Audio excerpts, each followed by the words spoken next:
Welcome to this session.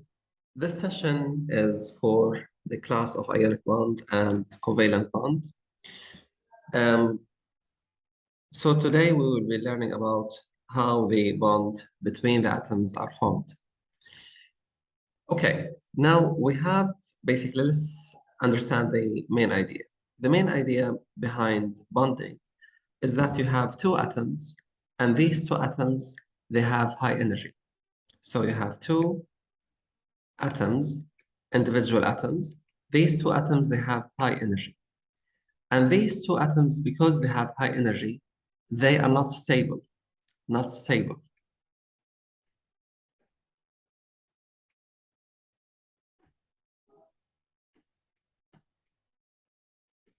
They are not stable. And to become stable, they like to join together in order to become stable.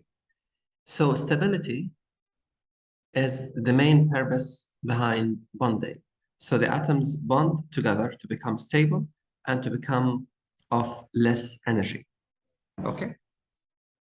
Now, there are different ways the atoms can become stable through. So atoms can become stable through forming something called ionic bond, or they can come stable through forming something called covalent bond. And that's what we will study in the next presentation. Fine? In both of these cases, what differs the ionic bond from the covalent bond is how the bond is formed, how the actual bond is formed. This bond here, the ionic bond, is formed by losing and gaining electrons. So electron loss and electron gain. In case of covalent bond, it is formed through sharing of electrons. Sharing of electrons. Okay, but the main purpose remains the same. The main purpose of the ionic bond or ionic bonding and covalent bonding is to get the atoms less energetic, more stable, and therefore basically forming the compound. Okay, so now what we will be learning in this presentation is how these atoms form the ionic bond or covalent bond, and which atoms form the ionic bond and which atoms form covalent bond. Okay, so I'll give this in brief to start with. The ionic bond is formed normally between the metal and non-metal. So if you have a metal and you have non-metal, then the bond between them will be ionic bond, and it is formed by sharing and gaining electrons. Okay, now somebody may ask, what will determine which atom loses electron and which atom gains electrons, and why would they lose, and how many electrons shall they use? Shall they use 2 electrons? Shall they lose 1 electron? Okay, there is basically a rule here to determine this, and this is something called octet rule. Octet.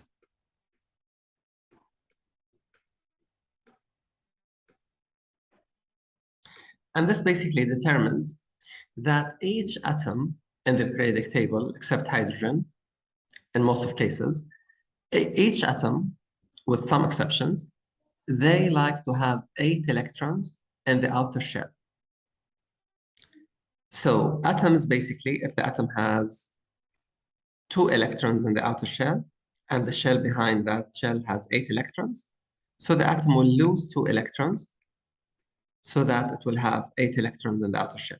That's why it's called octet. Octa means 8, the rule of 8. And if the atom has, let's say, in the outer shell, 7 electrons, and in the inner shell, it has 8 electrons. So is it easier to lose 7 electrons or to gain 1 electron? Think about it. It's easier to gain 1 electron because energetically speaking, gaining 1 electron is requiring less energy as compared to lose 7 electrons. So here, that's basically what determines which atom would lose how much. Okay, so if we have these two atoms. Here we have 8, and in the outer shell we have 7. And on the other hand, here we have 8, and in the outer shell we have 1.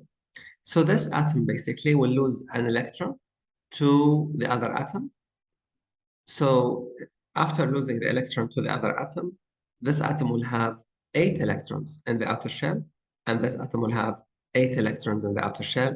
And by this, both of them will obey the octet rule.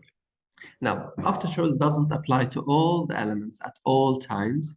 There are some exceptions, but mainly we'll be focusing on the octet rule in your course.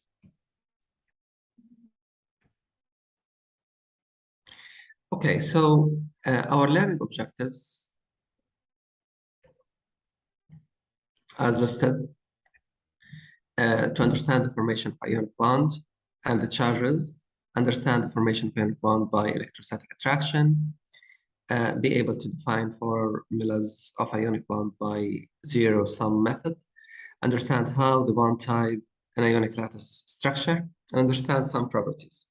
Okay. So this is a video I've left for you, so I will highly advise you to look at it in your presentation. Sodium chloride is an example of a compound where the ionic bond is being formed. And sodium is a metal, chlorine is a nonmetal, and as we said, the ionic bond is formed between the metal and nonmetal. Chlorine on its own is toxic, yellow-green gas, and sodium also is very reactive element.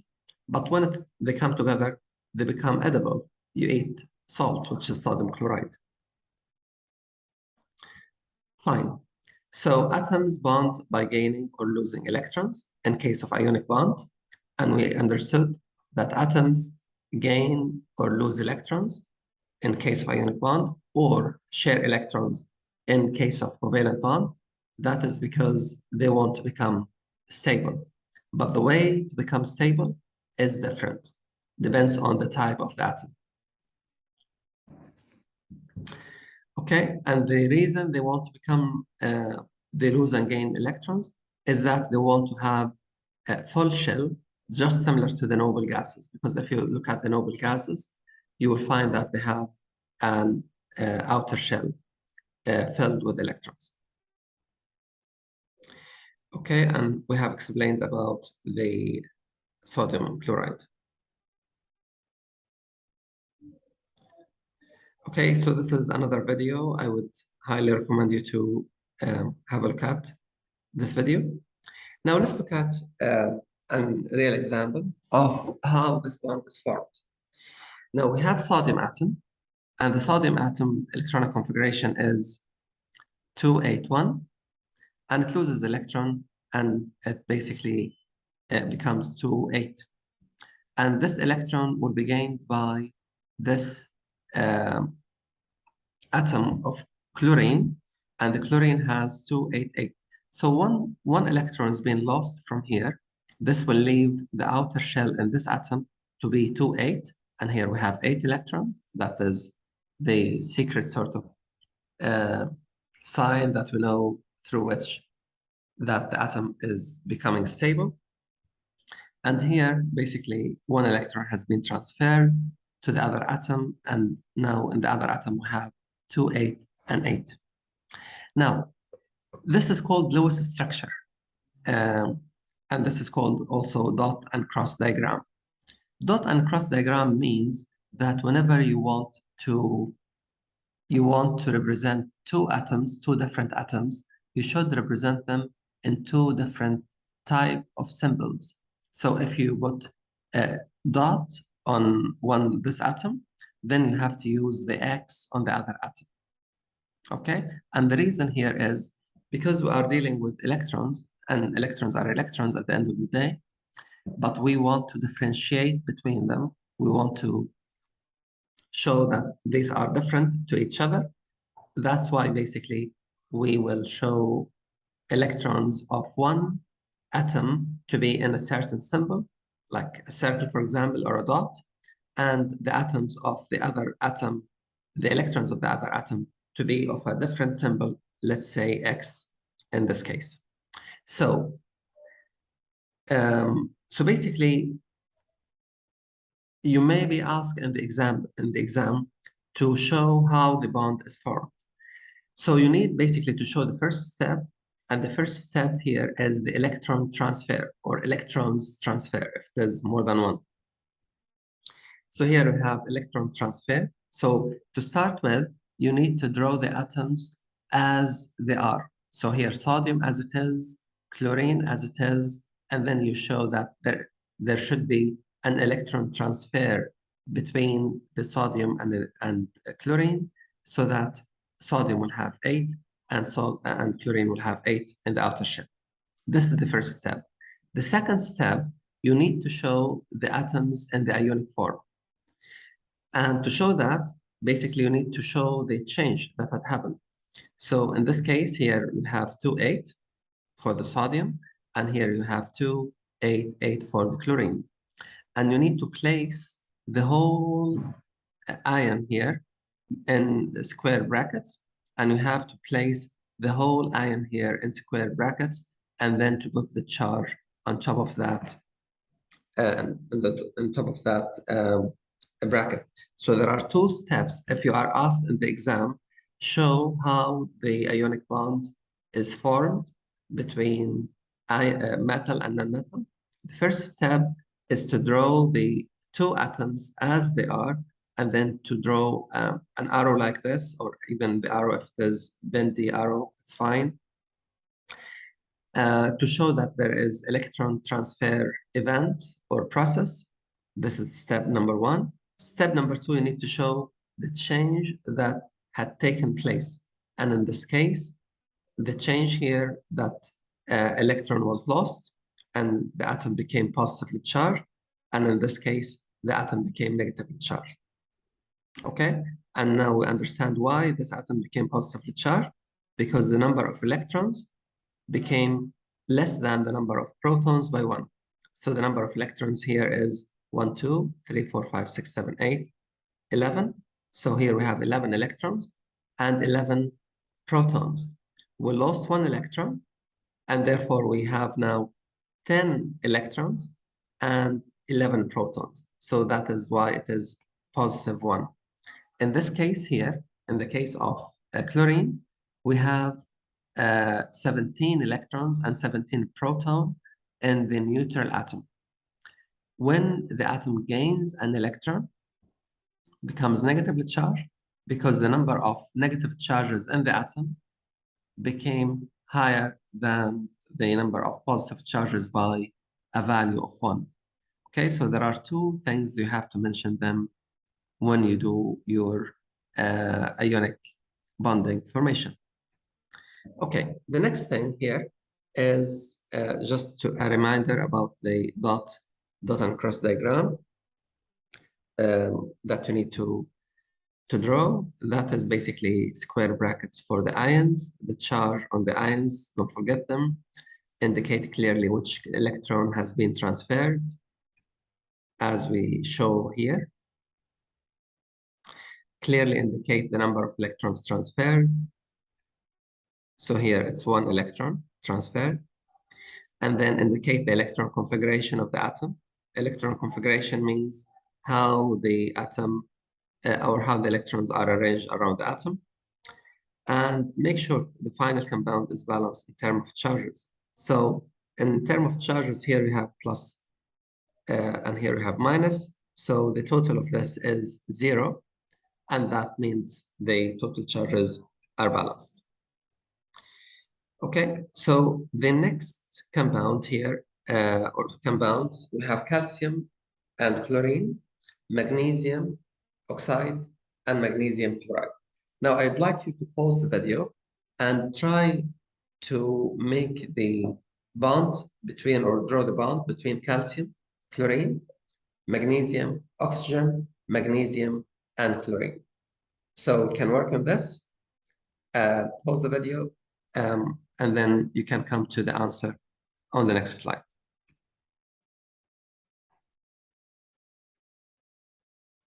Okay, so we have calcium and chlorine. Calcium, as you can see, this is the electronic configuration of calcium, and this is the electronic configuration of chlorine. So chlorine in here and calcium in here. In the final shell of calcium, you have 2 electrons, and in the case of chlorine, you have 7 electrons. Okay. Now, as we said previously, that in case of calcium, we want 8 electrons in the outer shell. So the calcium has tendency, metals have tendency to lose electrons, because when they lose electrons, the outer shell will become 8 automatically, the next to the outer shell. Now, but the problem here is that we have chlorine, and chlorine has only one vacancy. It can take only 1 electron. It cannot take 2 electrons, because this shell here, as we learned in the electronic configuration, it can only take one electron. You already have 7. So 1 electron will go in here. So that means the other electron needs to go to another chlorine atom. And that's why the calcium chloride is written as CaCl2. So for each calcium atom, you require 2 chlorine atoms in order to make the calcium chloride.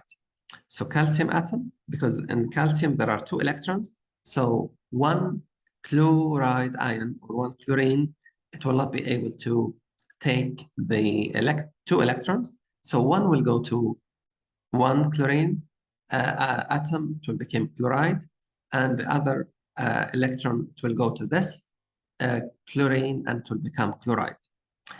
Okay, so this is the electron transfer.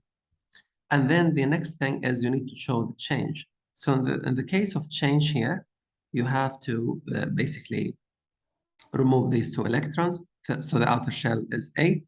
So you have 8 and 8, 16, and 2, that's 18.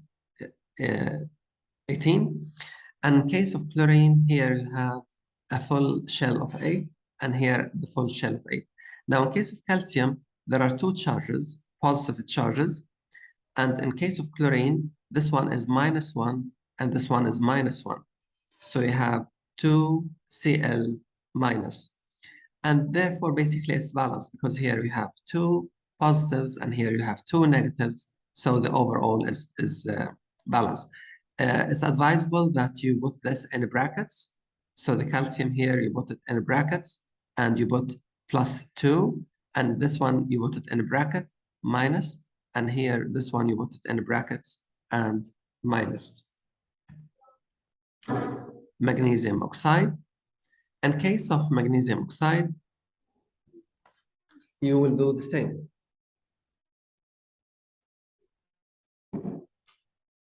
Magnesium is metal, oxygen is non-metal. 2 electrons will transfer. The magnesium will have 8 electrons after the electron transfer, and the oxygen will have 8 electrons after the magnesium loses the 2 electrons to it. The magnesium will become positively charged because there are 2 electrons had been lost from the magnesium, and the oxygen will become negatively charged because 2 electrons have been gained by the atom of oxygen. So we place the atom after transfer, we place it in brackets, and we show the new electronic configuration. And that is +2, and this is -2, because 2 electrons were gained and 2 electrons were lost. Okay, now in the exam, they may ask you to write the full electronic or electron configuration of the atoms. If they ask that, then you need to write the full electron configuration of the whole atom. That's magnesium, for example, it's 282. Or for oxygen, it's 2,6. Sometimes they don't ask that. They only basically like to see the electrons in the outer shell or in the valence shell. If they don't ask, then it's up to you to do the full electronic configuration like this, or just to draw the electron configuration in the valence shell. Is that okay? But if they specify in the exam, if they tell you write the full electron configuration of the atoms, then you have basically to write the full electronic configuration of the atoms as you can see in front of you. But if they only say that they want to show how, they want you to show how the ionic ion has been formed, so, and they don't specify, then it's up to you to do the full electron configuration. Or if you want, you can just draw the atoms, the electrons in the outer shell, in the valence shell. Okay, so when you draw the electrons in the valence shell, that will be sufficient in many cases if you weren't asked to do anything else. Magnesium chloride, it follows exactly same idea. Okay, so this is bond simulation. So I would like you to go to this and to try with it. It's very interesting. It shows you how the electrons are transferred from one atom to another. So it is very interesting to play with the sort of electronic game or simulation. Okay, we come to the ionic compound. The ionic compound forms something called lattice. And this is basically a repetition or a special arrangement of the atoms that are making that lattice. And in case of sodium chloride, you have a lattice of sodium chloride. These basically the atoms are arranged in a way to maximize the attractive forces and to minimize the repulsive forces. Because as you know, we have a positive charge, one ion is positively charged, one ion is negatively charged. So the atoms have to be arranged in a way that to maximize the attraction and to minimize the repulsion. Fine. You will find in both cases when we speak about the ionic bond and covalent bond, whenever we want to speak about, for example, melting point or boiling point, we always think about the structure, and we always think about the type of bonding that's available in the molecule. So generally, the ionic bonds, they have high melting and boiling points because the ionic bond is a strong bond. They're soluble in water, and we'll see now why they are soluble in water. They're able to conduct electricity when they are in molten or dissolved form. So on their own, in the solid form, they can't conduct electricity. But if you put them in water, if you dissolve them in water, or if you melt them, you change the liquid state to solid state to a liquid state, then the ions of sodium and chloride, in case of molten state, they'll be able to conduct electricity, and they are brittle. They are easy to break. Okay, now let's see why they are soluble in water. Let's take an example here that we have a lattice, and this lattice of ionic compound, sodium chloride, is made of an arrangement of the ions, positive, negative. And here you have dissolved some of that in water. So the water is basically polar compound. Polar compound means that the ions, they are not equal in their attraction to the electrons. So in this dash here, in case of water, H2O, this dash, it means in chemistry 2 electrons, and this dash means 2 electrons.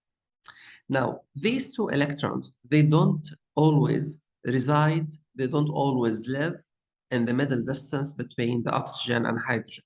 Sometimes they spend more time around the oxygen, more than the other atom. And the reason here is because one of the atoms has more ability to attract the electron source itself.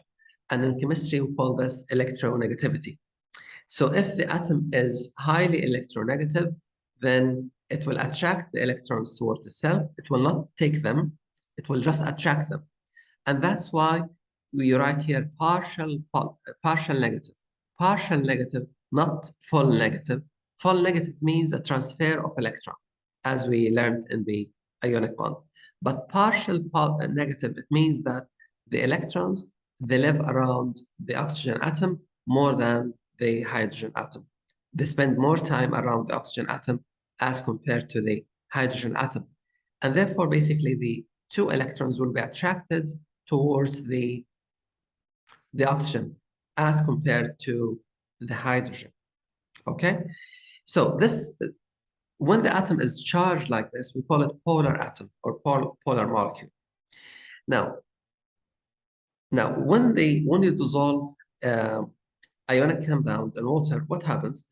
Attraction will take place between the oxygen and the positive ion, and the positive ion, it will be solvated. It will be surrounded by the oxygen side of the water molecule from every side. So from here, from here, from here, from here, and therefore basically the negative ion will disappear.